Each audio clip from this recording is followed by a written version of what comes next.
En partenariat avec le lycée Mireille Grenet de Compiègne et les éco-délégués Holdin et Laït, troisième volet de notre série consacrée aux techniciens de l'ONF et à leurs nombreuses missions. Après avoir découvert le martelage avec Nolan et la préservation de la biodiversité avec Manon, nos deux éco-délégués et leur professeur Nicolas Roussel s'intéressent aujourd'hui à une autre mission essentielle, protéger les jeunes arbres.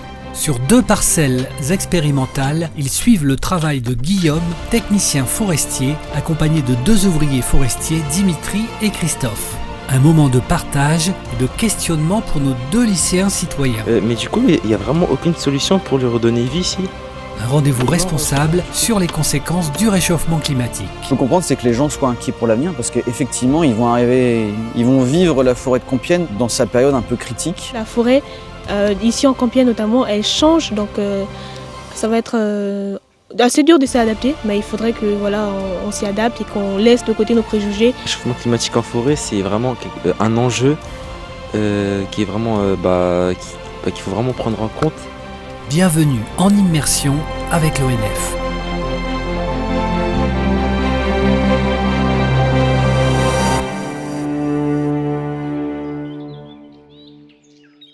Cette parcelle plantée en 2025 est appelée un îlot d'avenir. On y teste une plantation d'une seule espèce, le noisetier de Byzance. Ici, vous êtes sur un cas particulier qui est un îlot d'avenir. Donc c'est une plantation expérimentale suivie par la recherche d'une seule essence. On ne fait pas de mélange, on n'introduit pas de billes. On veut juste voir comment cette essence toute seule réussit à pousser dans notre contexte avec du noisetier de Byzance. Ce sera un arbre qui servira déjà à faire de la forêt, puisque là on n'a plus de forêt. On a des hêtres de 40 ans qui sont en train de mourir et en dessous il ne se passe rien du tout à part un blocage de végétation.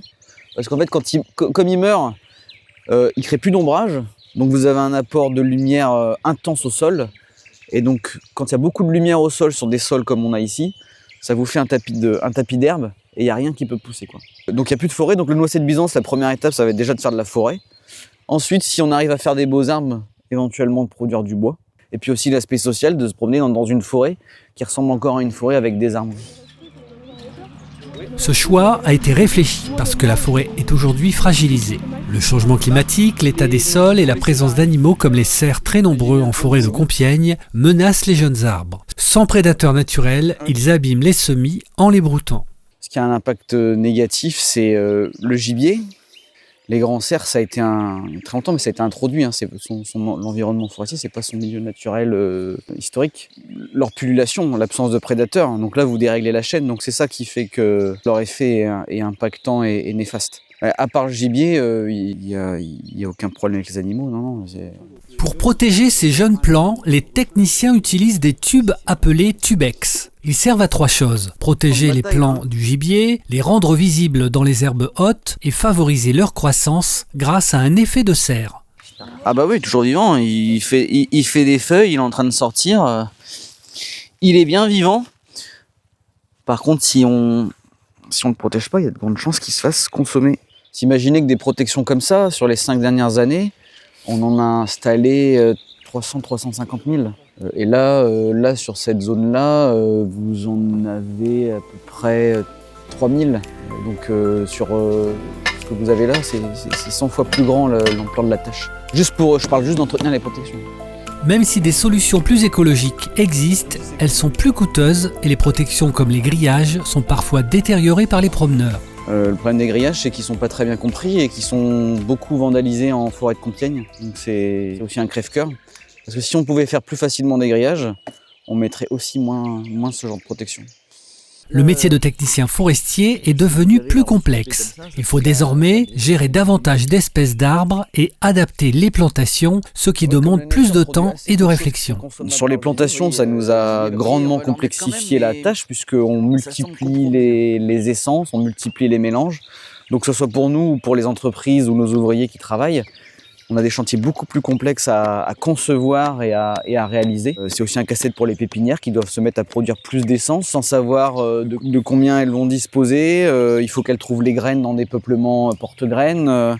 Il faut que les graines, quand elles les mettent en culture, réussissent à reprendre comme il faut. Mais ça fait tellement, ça fait 5-10 ans que c'est déjà rentré dans notre quotidien, donc j'ai du mal à me souvenir comment on faisait avant. Cette transformation de la forêt inquiète certains habitants et amoureux de la nature. Les vieux arbres vont peu à peu disparaître. Je suis un peu inquiet de la perception que le public pourra avoir, mais c'est inévitable, quoi. Il faut bien avoir conscience de ça, c'est qu'on ne peut pas laisser les choses faire, en tout cas pas partout. Il faut qu'on soit proactif dans la gestion et dans le remplacement des essences autochtones par des essences qui vont faire la forêt de demain. Mais ces espaces sont en réalité des pouponnières, des lieux où l'on prépare la forêt de demain. Sur ces parcelles, les arbres ne sont pas tous coupés.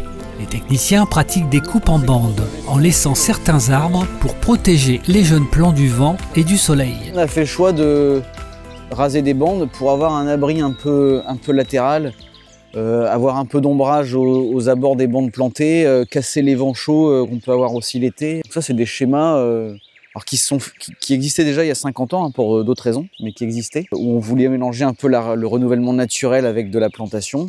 Nous, c'est plutôt pour essayer de faire un peu d'abri et de ne pas faire trop souffrir notre plantation. Même les arbres condamnés trouvent une utilité. Les hêtres abattus serviront par exemple à fabriquer des bâtonnets de glace, mais aussi des protections plus durables pour les jeunes pousses. Donc ça, c'est un chêne pubescent. Ça, c'est un chêne qu'on connaît en France, qui est bien présent par exemple dans le Lot, mais qui était très peu présent chez nous, mais qui est censé être nettement plus résistant au climat de demain. Souvent méconnus, les techniciens de l'ONF travaillent sur le long terme. Leur objectif est simple mais essentiel, faire grandir une forêt adaptée aux défis de demain avec patience, dans un monde où tout va très vite. Si je pouvais passer un message aux gens, c'est d'avoir conscience que la forêt va changer, que la transformation est inévitable, que ça va être long, qu'il faut faire l'effort de comprendre pourquoi et les assurer que nous, on accompagne cette inévitable transformation par notre travail pour faire en sorte que la forêt continue de remplir les services que la société attend d'elle. Une visite encore très enrichissante pour nos deux éco-délégués du lycée Mireille Grenet, Oldin et Laït. Une prise de conscience qu'ils sauront partager et transmettre. J'ai beaucoup aimé comment ça s'est axé et tout. On a pu voir déjà le martelage, en quoi c'était utile. Après, on a vu un peu l'aspect bio, tout ce qui est préservation et tout. Et pareil, aujourd'hui, on a vu un chantier de rénovation afin de protéger justement les jeunes pousses et tout. Donc, c'était vraiment très bien. Moi, contrairement à Late, j'arrive pas vraiment à choisir lequel j'ai aimé. J'ai beaucoup aimé en fait tous. On a rencontré des personnes vraiment passionnées par leur métier et qui ont su nous transmettre justement tout cet amour pour la forêt et tout. Et vraiment, moi, ça me donne envie de m'engager un peu plus au quotidien. Et pareil, j'ai bien compris ce que monsieur Guillaume disait justement, que la forêt, ici en Compiègne notamment, elle change. Donc ça va être assez dur de s'y adapter, mais il faudrait que voilà, on s'y adapte et qu'on laisse de côté nos préjugés et qu'on va un peu au-delà, qu'on se renseigne pour savoir justement pourquoi c'est nécessaire que la forêt passe par là avant de pouvoir de nouveau retrouver une belle forêt bien verte comme dans le temps.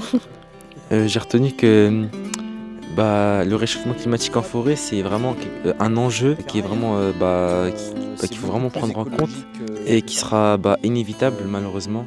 Mais grâce à nos héros de la forêt, ils peuvent un petit peu limiter la casse, on va dire. Et franchement, c'est vraiment un travail vraiment très difficile et assez fatigant. Donc voilà. Un grand merci aussi à l'ONF de Compiègne pour sa disponibilité et pour nous avoir partagé l'amour de leur métier à travers ses techniciens et ouvriers. Un autre merci enfin à Nicolas Roussel, Anne Charlon et Benjamin Ployard, les initiateurs du projet et professeurs au lycée Mireille Grenet de Compiègne.